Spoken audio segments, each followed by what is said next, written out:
We are back on stage left, and I have switched chairs, so I'm not a squeaky. Yay. Thanks to Aaron for holding down the chair. Holding me down. So our next guest, who is the lovely and talented Ryan Anning, who is currently in, or about to be in, Love is a Poverty You Can Sell 2 Kisses for a Pfennig. Welcome to the show, Ryan. Hey, Mincy. How are you? Good. I sound maybe better than you sound. I'm a little hoarse. You're a little hoarse. Ride me.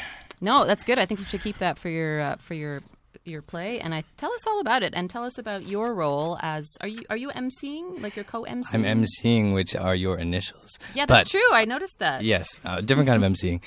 Yeah, so like it's myself and Scott Dermody, who is one of the founders of Soup Can Theatre, who's now doing a sequel to their very successful show, Love is a Poverty You Could Sell, which was one of the best Fringes in 2010. Oh, you guys got that nomination and award? And that's well, awesome. Yeah, it wasn't like an award, but you get like a couple extra extra. You do. You get extra shows. Yeah, and you great. guys were also in the Next Stage Festival last year? Yeah, we did like a truncated version of that, which was good for me because there's a big-ass story in the middle that I didn't have to tell that time.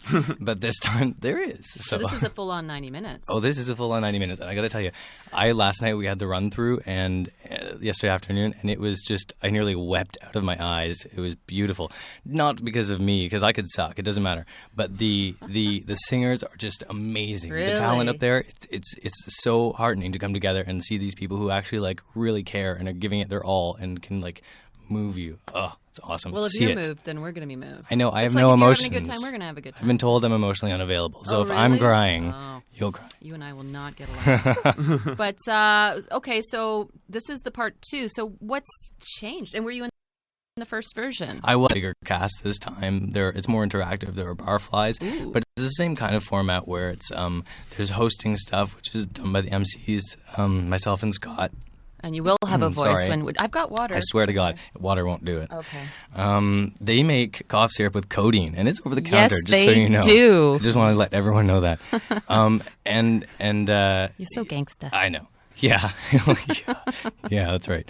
So, the format is we emceeing, and then there are these songs, and it's all Weimar Republic, Berlin inspired. So some songs are from around then, and some are, there's Dresden Doll songs mixed in there too. So there's music and recognize, and there's new stuff that you're going to love when you hear it. Yeah. Oh, that's cool. And it's all got this sort of German cabaret. Yeah, it's this underworld. Sexy. Well, let me give you a quote from back when it was part 1. Yeah. It got 5 stars out of 5. Cool. In the Now, and they said it was sultry, seductive, and uniformly delectable. And how are you going to measure up to that? And it sounds like you're eating on stage. Eating.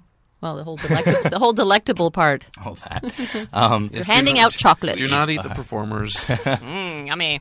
I don't know. Actually, one of the cool things is we have this drink called the Berliner Weiss, which is like a wheat beer with raspberry syrup. We have a themed drink, so please come enjoy them. Well, I was going to say that's a bonus. You can actually drink while you're watching the show. Legally. And one of the great things is that... I usually do, but not legally.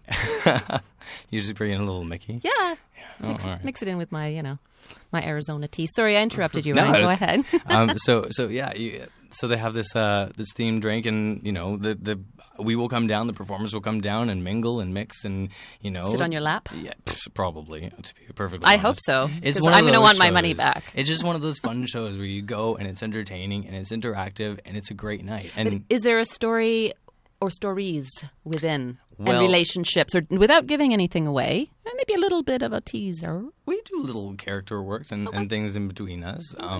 We were doing some of that yesterday, in fact. And, you're developing that yourself? Yeah, so everyone will have their own little character, and you can interact with them, and they will be in that character.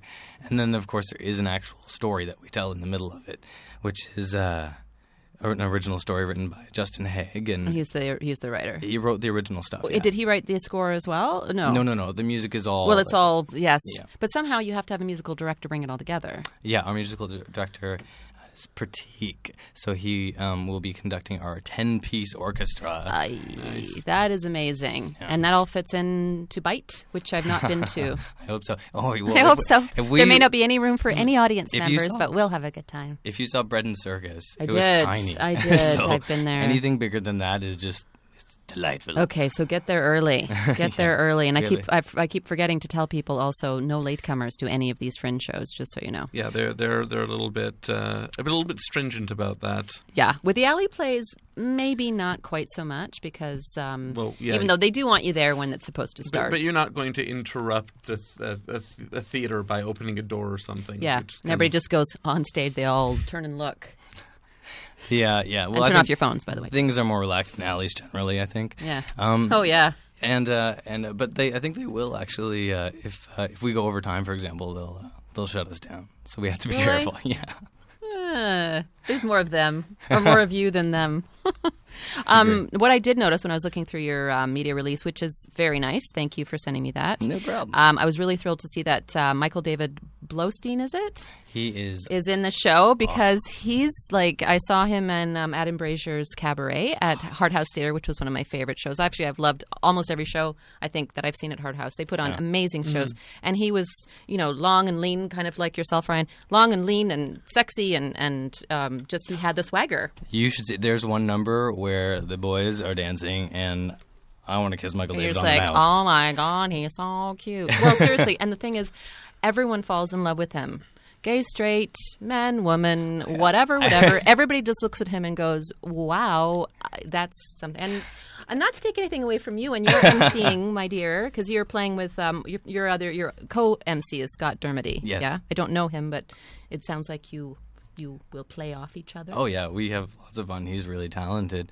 It's great to be up there. He's always been the other MC with me, and like I said, he was one of the founding members of Soup Can, and he last year on the Fringe directed Antigone, which did really well. And were you in that? I was not. Oh, but you've done a few. That was a really fun show. I got to see. Oh, that. you did see that one? I don't think I did. It was Antigone set against like the backdrop of the G20 riots. That's right. Oh yeah, that actually had some pretty great press and coverage and on reviews as well. Yeah, but you've done some Soup Can shows, yes? Yeah, we just did No Exit.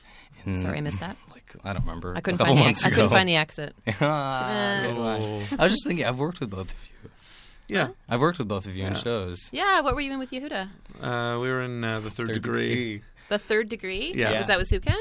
No, it was with Chicken Coop. It was a musical that I think they kept throwing stuff together until roughly opening night. That sounds like all the Fringe shows I've ever been in. I met so many great people on that show. And it's awesome. Yeah, and Ryan and I did, is it 3 years ago? We did A Chorus of Disapproval. Yes. And you played my daughter's nasty-ass boyfriend. No, it wasn't very good. Yeah. I'm better than this, I promise. Come see it. Well, anyway, it was a lot of fun, and Course of Disapproval, if you've never seen it, it's a really fun show. But there are and we're going to wrap up a little bit, but I want to tell people how they can get tickets and stuff. But there are so many new venues and so many shows this year. You've got Bite. We've got Trinity St. Paul's Church, Victory Cafe, Glad Day Bookshop. There's a lot of new site-specific locations, including the Paddock and Popper's Pub. So a lot of places actually you can drink while watching the show, which is pretty civilized. Yeah, ours is 19 and over. I should mention that. Okay. Unfortunately, because it's a bar. Love is a poverty you can sell too, because it's for a Pfennig, is a 19 plus because it's a licensed bar, and it runs 90 minutes, as you were saying. It opens July 3rd, so you're also the first day of the Fringe. Yes. Booyah. Booyah. And it runs till July 14th, which is also the last day of the Fringe at 7 p.m. every day? Yeah, because it was a BYOV, bring your own venue. The only day we're not doing is 8th. Yeah, I saw that. Why is that? Somebody's got a wedding? I think they didn't want us to die. Oh, yeah, okay. So you get one night off in 11. Yeah, it's okay though. And Bite, if you haven't been there, and I have not, they're at 423 College Street at Bathurst. So it's right in the hood of all the other fringy things going on. Yeah. And of course, all Fringe tickets are $10, unless you do the pass. Unless you do the online. I mean, there's various the passes prices. are great. I generally do like the the 14 show pass at some point or other, because that one you can also take a friend with, and you can use 2 stamps per show. So and you're going to see at least 7. Yeah. Exactly. Yeah, I don't have many friends, so I'd probably just go. Yeah. How many shows do you usually see? Either of you? God, I mean, my record one year was 35. Beat me. And that was 20. And that was the year I was in the Fringe too. So I'm not quite sure how I did that, but usually I held a full-time job. I average around like 15? That's my average is probably 12 to 15. Last year was the first year I actually saw any shows, and I was in it last year too. But I don't know, like 8, whatever the pass is, times 2. I got 2 performers passes. Yeah, I think those are 8s. Yeah. So and if you want to get tickets, you want to get passes, you want to find out how it all works and what the shows are, and you do, you want to call. Well, go online first actually, because there's way more information online at fringetoronto.com, or you can call 416-966-1062. That is Fringe headquarters. But also you can buy tickets at the venues 1 hour prior to show. And remember, absolutely no latecomers. No latecomers. Now, is Bite, before we go, is Bite air conditioned? I hope so. I believe it is.